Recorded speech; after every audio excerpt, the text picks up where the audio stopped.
Estamos compartiendo claves para un ministerio duradero. Esta es nuestra sesión número 3. En esta sesión queremos comenzar a cubrir el tema de cómo dejar un legado. Pero ¿cómo podemos dejar un legado si nos perdemos en el camino? Si no sabemos cómo seguir la guía de Dios. En esta ocasión vamos a comenzar hablando de ese tema. Hay un pasaje en Éxodo que dice: y Jehová iba delante de ellos de día en una columna de nube para guiarlos por el camino, y de noche en una columna de fuego para alumbrarles, a fin de que anduviesen de día y de noche. Qué bonito es tener algo de Dios que le diga cuándo caminar y cuándo detenerse, ¿no le parece? Pues ese es el tema que vamos a cubrir hoy.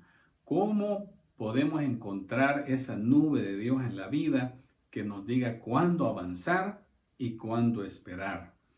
Quiero contarles que recientemente he estado escuchando algunas historias difíciles quizás de algunos pastores que debido a la pandemia o situaciones muy particulares, quizás hasta fuera de su control, están experimentando estrés, problemas de todo tipo. Por ejemplo, hoy en la pandemia algunos se han quedado sin local para hacer las reuniones. Además de eso, ahora que han iniciado de nuevo, ya no regresaron los hermanos que antes asistían. Algunos apenas están reuniendo a la mitad de las personas que reunían al principio. Conflictos familiares han iniciado debido a la escasez de fondos y bueno, pues ya se imaginará usted. Estos pastores se preguntan: ¿sigo adelante o mejor renuncio? Ahí necesita la guía de Dios. Otro ejemplo. La denominación le quitó el pastorado de una iglesia exitosa que usted había levantado desde cero y lo envían a la zona rural. Y aquí está la gran pregunta. Usted tiene una familia, hijos que ya van a la universidad, que están acostumbrados a vivir en la ciudad, y ahora su esposa y sus hijos tienen que cambiar todo eso porque a usted lo han enviado a otro lugar. Entonces, ¿acepta el cambio? A pesar de todos esos problemas que van a venir, usted necesita la guía de Dios. Otro ejemplo, la denominación le quitó el edificio y le prohíbe iniciar obra en esa comunidad. ¿Qué hace usted? ¿Obedece o inicia una obra fuera de la denominación? Necesita la guía de Dios. Quizá usted, la iglesia que pastorea, ha pasado por varias divisiones y además el grupo que le ha quedado no crece. Usted se pregunta: ¿renuncio de una vez por todas o debería continuar? Exactamente es cuando necesitamos la guía de Dios. Usted abre su casa para iniciar una iglesia y de repente el pastor que comenzó el grupo le dice que ya no puede seguir y que usted debe seguir adelante. Y usted se pregunta: ¿acepto este privilegio o lo rechazo? Son unos pequeños, pocos ejemplos entre tantas cosas que podrían surgir en la vida ministerial. Lo cierto es que la guía de Dios es una necesidad crucial y permanente en su vida. Para que usted comprenda por qué es esto importante, quiero darle la definición de lo que es un líder cristiano. Cuando usted comprende qué es ser un líder cristiano, alguien que trabaja en el ministerio, entonces usted se va a dar cuenta de lo importante que es la guía de Dios. En la diapositiva que usted está viendo, le he puesto una imagen bien fácil de comprender. Dice: un líder cristiano es. A un lado usted puede ver a una figura que nos recuerda a Moisés cuando recibe ese llamado a las tablas de Dios, se siente en la cúspide del monte y siente que tiene autoridad de Dios para hacer algo. Enfrente ponemos a un grupo de personas que caminan por doquier y después tenemos una meta que dice los propósitos de Dios. Con esas tres figuras podemos armar fácilmente lo que es la definición de un líder cristiano. Es una persona con habilidades y responsabilidades dadas por Dios. Escucha bien. Dios le capacita y Dios le da la carga. ¿Para qué? Para influir a esa gente que anda de aquí para allá, no sabe, no tiene propósito en la vida. Y Dios le dice: ve a ese pueblo, quiero que lo dirijas. ¿Hacia dónde? Ese pueblo debe ir hacia los propósitos de Dios. Esa es la definición del liderazgo cristiano. una persona con habilidades y responsabilidades de parte de Dios para influenciar al pueblo de Dios hacia los propósitos de Dios. Una conclusión importante en todo esto es que no se trata de usted, no se trata de ese pueblo, no se trata del propósito, se trata de Dios. Dios es el centro. Él es el que le llama a usted, Él es el que tiene compasión de ese pueblo y Él es el que establece el propósito. Su tarea es ser obediente. Entonces, como estamos hablando de la guía de Dios, el líder primeramente tiene que aprender él personalmente a seguir la guía de Dios. Pero esto es prueba y error y es lento. Tiene que pasar mucho tiempo para que después, cuando el líder ya está familiarizado con cómo seguir la guía de Dios, él puede dirigir a ese pueblo que Dios le ha puesto en sus manos para decirle qué es lo que Dios quiere para ellos. Así de sencillo es. Es un balance delicado esto de la guía de Dios y muy complejo, en el que Dios va enseñando al líder a discernir su guía sin anular la iniciativa personal del líder. Eso es todo. Dios le quiere guiar, pero Dios no quiere robots, Dios no quiere niños, Dios quiere gente madura que le adoren con sinceridad. Entonces, Él le dice una pista, pero le deja a usted la responsabilidad de hacerlo o no hacerlo. Recuerdo la vez que le pregunté a Dios si debería alquilar un espacio de oficina. En realidad, no me estaban echando del lugar donde yo estaba. Lo único que pasaba era que no tenía control de los horarios. Eran unos amigos queridos, empresarios, que me habían cedido espacio de oficina, entonces yo tenía que entrar hasta que ellos desarmaban la alarma del edificio y salirme cuando ellos pues ponían otra vez la alarma. O sea, yo no tenía control, eso era todo. Pasé un año disfrutando del cariño de estos hermanos, pero al año yo sentí el deseo de tener mi propio espacio de oficina. Así es que le pregunté al Señor si eso estaba bien. Recuerdo que averigüé, estaba impaciente. Yo quería tener mi oficina, tener control de todo. Y entonces averigüé, precio, estaba un poco caro, estaba algo bonito local. Y yo decía, yo quiero ese local. Entonces le pregunté al Señor, ¿y qué creen ustedes? Abro la Biblia y en Proverbios 26, 27, el Señor dirige mis ojos a ese pasaje que dice, el que cava un hoyo caerá en él, y el que hace rodar una piedra, sobre él volverá. Yo sentía que Dios me decía, no es necesario que hagas esto. Te vas a meter a un hoyo, a un contrato que no lo vas a poder deshacer y luego no vas a hallar cómo hacer.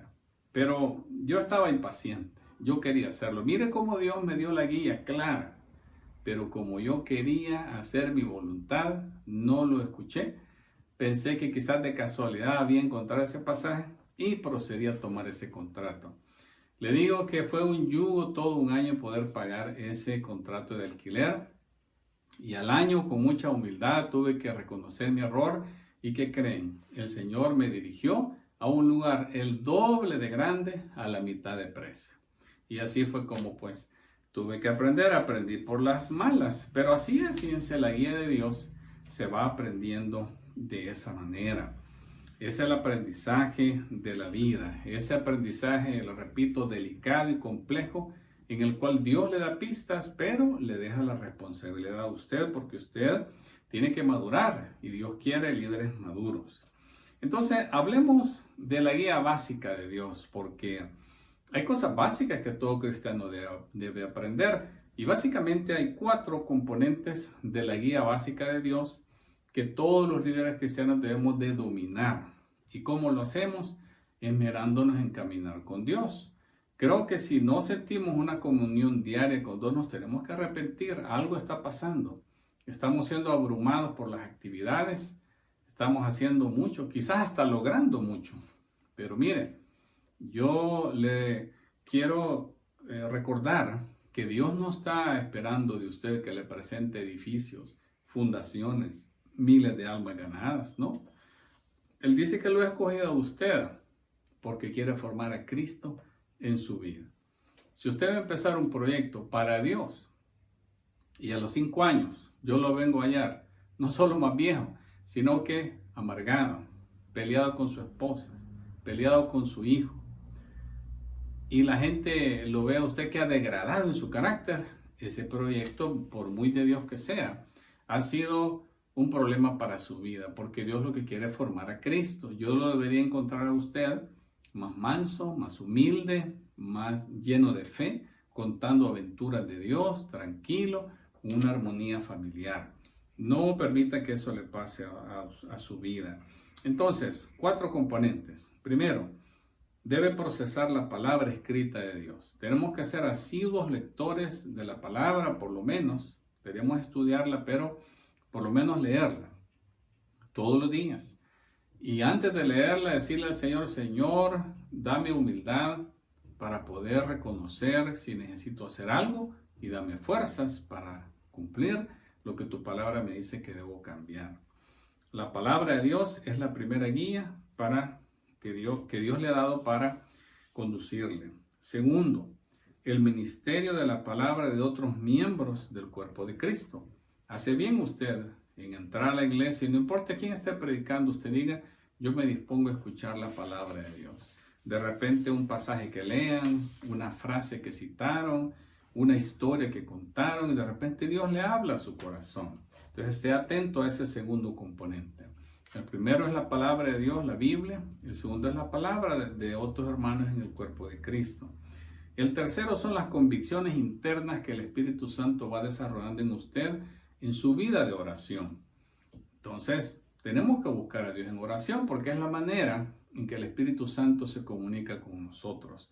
Y Él le va desarrollando convicciones a usted. Recuerde, la palabra de Dios, la palabra de otros hermanos en el cuerpo de Cristo, las convicciones internas que el Espíritu Santo forman en su vida de oración y las circunstancias providenciales que usted dice, esto no puede ser explicación más que la mano de Dios que me va dirigiendo. Esas 4 cosas debe consultarlas siempre, pero yo le digo, eso es lo básico. Hay otras formas de experimentar la guía de Dios y aquí quiero que ponga mucha atención. Dios puede mandarle a su vida contactos divinos. ¿Qué es esto? Personas que aparecen de repente en un momento de su vida que usted lo necesita. Usted puede necesitar una palabra de consejo, puede necesitar orientación en la vida, puede necesitar ánimo, puede necesitar dinero, puede necesitar que le digan a dónde ir a contactarse para seguir un proyecto de Dios y de repente Dios le manda a una persona. Esos son contactos divinos, esa es la guía de Dios. Similar a los contactos divinos son los mentores. Los contactos divinos puede ser que aparezcan en un momento y luego no lo vuelva usted a ver. Yo no sé si ha tenido esa experiencia, pero a mí me ha pasado. Gente que me dio una palabra y después no los puedo ni encontrar, pero me orientaron, me animaron, me condujeron a otro contacto importante. Y los mentores. Quiero decirles que la labor de los contactos divinos y de los mentores son afirmar el potencial de su liderazgo. Segundo, darle ánimo a usted. Tercero, ofrecerle guía. Cuarto, ampliar la perspectiva de su liderazgo. Quinto, desafiarlo a usted a desarrollar una relación con Dios. A lo mejor lo invitan a orar, a participar en ayunos o que viajen juntos en proyectos de fe donde usted ve la mano de Dios y su fe crece. Y por último, los contactos divinos y los mentores le pueden abrir puertas para el ministerio. Como ve, hay varias cosas. Ponga cuidado a esta lista de aspectos que los contactos divinos y los mentores pueden hacer en su vida. Y al final de esta enseñanza, quiero que usted haga una lista de mentores y contactos divinos en su vida y en qué forma le han ayudado. Entonces, esas son otras formas de experimentar la guía de Dios. Otra cosa es que usted deje que Dios le hable a través de la lectura de libros que publican otros autores cristianos, en especial las biografías de grandes cristianos. Para mí, leer un libro que se llama así, precisamente Biografías de Grandes Cristianos, la biografía de Juan Calvino, también la biografía de este inventor Isaac Newton en Inglaterra. Me pareció muy curioso cómo este científico la motivación que tenía era glorificar a Dios y encontrar esa reconciliación de la razón y la fe. Y cómo pues el mundo había sido hecho por Dios en esa matemática tan asombrosa. Entonces, Watchman Nee es otro autor que me ayudó mucho a mí leer su biografía, las luchas que él tenía y aprender pues de todas estas personas. A veces habían cosas que me inspiraban.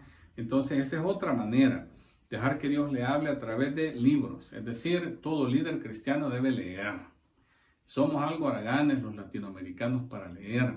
Y hay algunos países en el mundo que es difícil realmente encontrar libros, pero ahora es increíble. Usted los puede hasta descargar gratis en PDF y a través de la internet, comprarlos a través de la internet y tenerlos en sus dispositivos móviles y andar leyendo en cualquier lugar. No hay excusa para no leer. Deje que Dios le hable a través de ese tipo de literatura. Y otra cosa que también Dios habla y que tal vez usted no lo cree, es las crisis y los conflictos. Esté atento a eso. Yo sé que es difícil quitarse la sensación de traición a veces, de desilusión, de sentirse herido, de que no creen en uno, que lo minimizan. Es más, a veces uno está haciendo bien, pero el espíritu de Saúl se posesiona en nuestros líderes y nosotros no hemos hecho nada malo, más que servirle a Dios, pero ellos sienten celos. Ese es el espíritu de Saúl. Cuando el líder principal siente celos de sus colaboradores y les comienza a hacer la vida imposible. Eso es muy común, lamentablemente, pero mire, en lugar de usted de encerrarse en que esas personas son malas, que no lo quieren, que aquí, que allá, debe tener la actitud de David, que él siempre reconoció la unción de Dios en esos líderes y le tocó huir porque si no, pues lo mataban, pero siempre reconoció la unción de aquel que había sido escogido por Dios para un puesto de liderazgo y hasta que Dios lo quitó, él entonces tomó posesión. Dios formó su carácter a través de la crisis, a través de ese tipo de presiones. Entonces, lleguemos a la parte de aplicación. En primer lugar, quiero preguntarle, ¿puede citar usted algunos ejemplos de encuentros divinos y de mentores que le vengan a su corazón, a su mente en este momento? Escríbalos, es muy importante. Una puede ser que usted les agradezca, pero en segundo lugar, después que los ha identificado, creo que usted escriba en qué forma le ayudaron. Me dieron guía, me dieron ánimo, me dieron dinero, me consiguieron una beca, me mandaron a otro contacto, me abrieron una puerta ministerial, me llevaron en un viaje al extranjero y me cambiaron la vida. Mire qué es lo que puede haber hecho un mentor en su vida.